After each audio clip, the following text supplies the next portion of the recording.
Ang sa facility nila ba? Sa Pesuhan mo.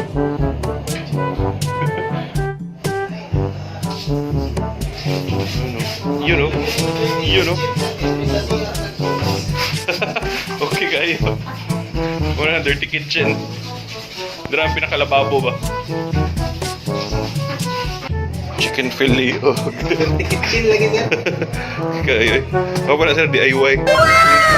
Ah, chicken fillet no? Chicken Oh. fillet. So ganito sir, kanisar ka ng isa, tinola.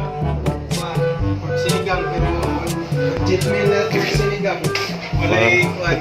Aywan. Walay kapit. Pero ay lutong bahay. Kikayo.